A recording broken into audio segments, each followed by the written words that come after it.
Hi, I just started to think about the real meaning and the implication of to whom much is given, much is expected.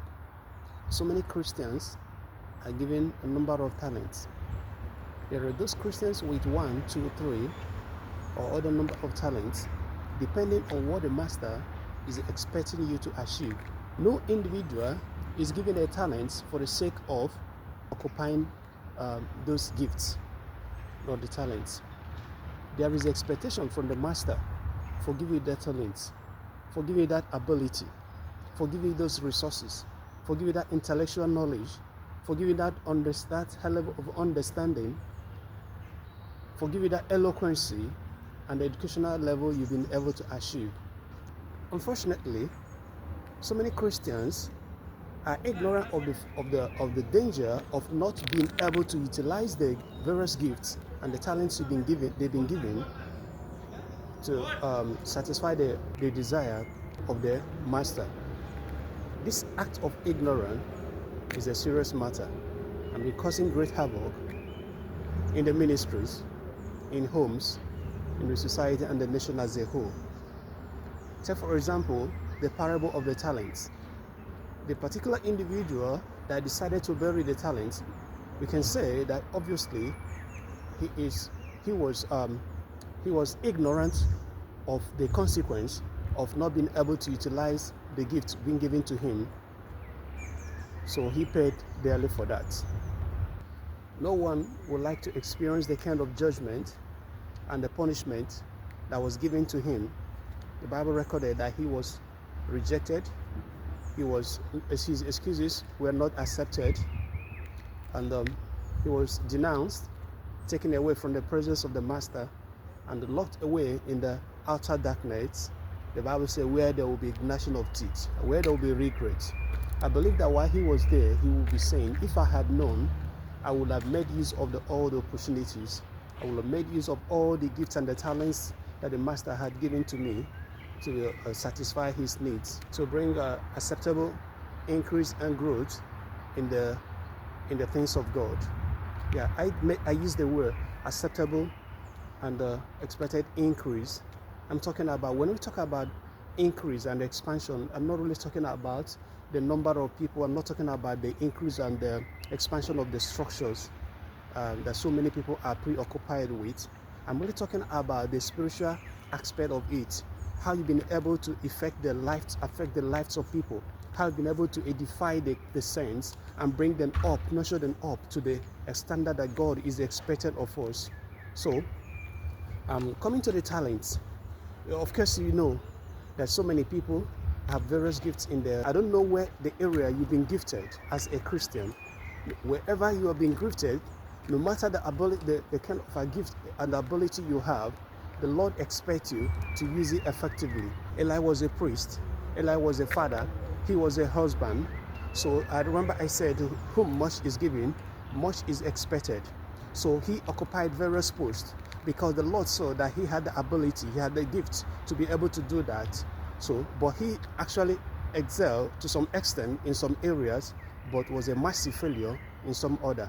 He was a priest. He was supposed to take care of the things going on in the temple and let the people know of the will, of the commandments and the instruction of God.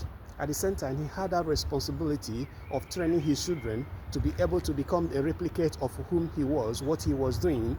Unfortunately, while he was busy in the temple, he overlooked the other aspect of his calling, the other aspect of the various gifts that was given to him, talking about the gift of training and the responsibility of training his children. He failed in those areas. Now, we can say that Eli was actually a general overseer because he was overseeing the things going on in the temple.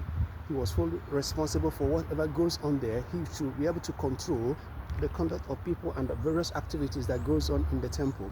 But of course, you know that he actually fell there, not to be only in the home, but the failure at home was translated into the failure in his ministry where he was pastoring, where he was in charge, because the Bible recorded the conduct of the sons were not acceptable, were not what God has instructed, though those things were going on in the temple where Eli was still the general overseer. So while he was failing at home as the father, he was also failing in the church. So many people are busy, preoccupied with activities and with things going on in the church where the pastor in the ministry, neglecting the other aspect of building their homes according to the standard that God expects of them. And this is the reason why so many ministries have produced what they call the Ichabod. The same way, so many pastors, so many evangelists, ushers, leaders in the church are responsible for bringing the situation known as Ichabod in their ministry, in their departments.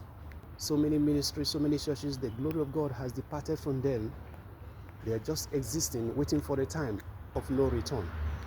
Eli and his household did not know that the glory of God departed.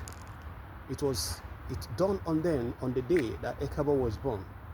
No, it wasn't by coincidence that they named the child Ichabod, because they saw the reality of what was on ground, that the glory of God had left them. So many ministers are operating without the presence of God. So many churches are there without the presence of God. They don't feel the presence of God. They don't really care, or they just want to do things in their own way. What they seem to see others do, they do, without thinking, asking God, is this really what you want me to do?